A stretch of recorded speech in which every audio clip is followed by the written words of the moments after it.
লোকসভা নির্বাচনের আগেই মুর্শিদাবাদে চলল গুলি। মুর্শিদাবাদের খড়গ্রামে সেখানে গুলি চালানোর ঘটনা প্রকাশ্য দিবালোকে চলল গুলি। আতঙ্কে এলাকার বাসিন্দারা।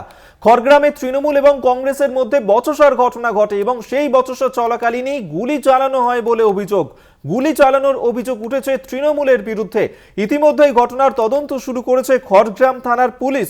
আপনাদেরকে জানিয়ে রাখবো, যেখানে আগামী 7ই মে মুর্শিদাবাদে লোকসভা নির্বাচন রয়েছে, তার আগেই মুর্শিদাবাদের খড়গ্রামে সেখানে চলল গুলি এবং সেখানেই তৃণমূলের বিরুদ্ধে গুলি চালানোর ঘটনা ঘটেছে এবং এই অভিযোগই আনা হয়েছে তৃণমূলের বিরুদ্ধে। মুর্শিদাবাদের খড়গ্রামের দিয়ারা মল্লিকপুর গ্রামে সেখানেই চলল গুলি। আতঙ্ক স্থানীয় মানুষজনের মধ্যে।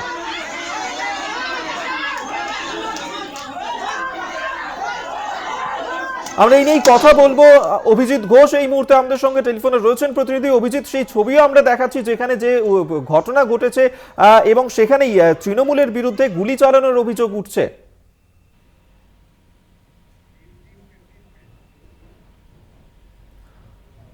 অভিজিৎ, শোনা যাচ্ছে?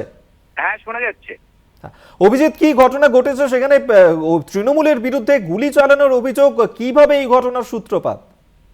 দেখো, একদমই অভিক যে ঘটনাটা ঘটেছে, যেটা স্থানীয় সূত্রে যেটা জানতে পারছি, এবং তৃণমূল এবং কংগ্রেসের পক্ষ থেকে যে অভিযোগ করা হয়েছে, গতকাল মুর্শিদাবাদ জেলার খড়গ্রাম থানার দিয়ারা মল্লিকপুর গ্রামে একটা স্ট্রিট কর্নার করে কংগ্রেস। তারপর থেকেই কিন্তু এই গন্ডগোলের সূত্রপাত বলে কংগ্রেসের অভিযোগ।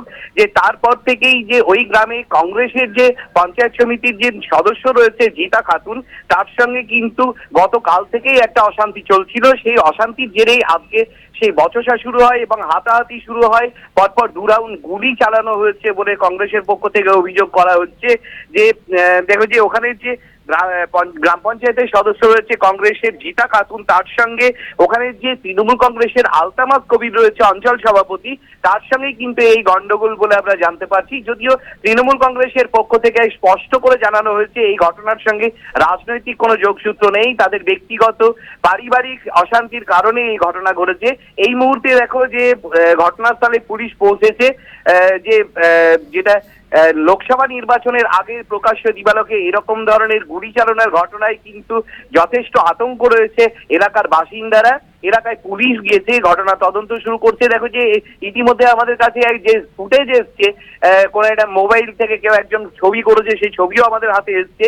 সেখানেও কিন্তু দেখা যাচ্ছে যে কোনো এক যুবক, সে কিন্তু পিস্তল হাতে ছোড়াছুটি করছে এবং পরপর 2 রাউন্ড গুলির যে আওয়াজ, সেটাও কিন্তু স্পষ্ট হয়ে উঠেছে।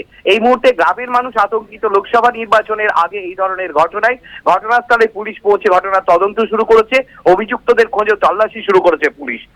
বেশ, ধন্যবাদ তোমায়। অভিজিৎ ঘোষ এই মুহূর্তে আমাদের সঙ্গে টেলিফোনে ছিলেন প্রতিনিধি, এবং মুর্শিদাবাদের খড়গ্রামে সেই ছবি এই মুহূর্তে তুলে ধরছে আপনাদের সামনে, যেখানে কংগ্রেস এবং তৃণমূলের মধ্যে বচসার ঘটনা, হাতাহাতির ঘটনা এবং তার মধ্যখানেই চলল গুলি। তৃণমূলের বিরুদ্ধে গুলি চালনা করা হয়েছে বলেই অভিযোগ। মুর্শিদাবাদের খড়গ্রামে সেখানকার এই ঘটনাতে আতঙ্ক ছড়িয়ে পড়ে স্থানীয় মানুষজনের মধ্যে।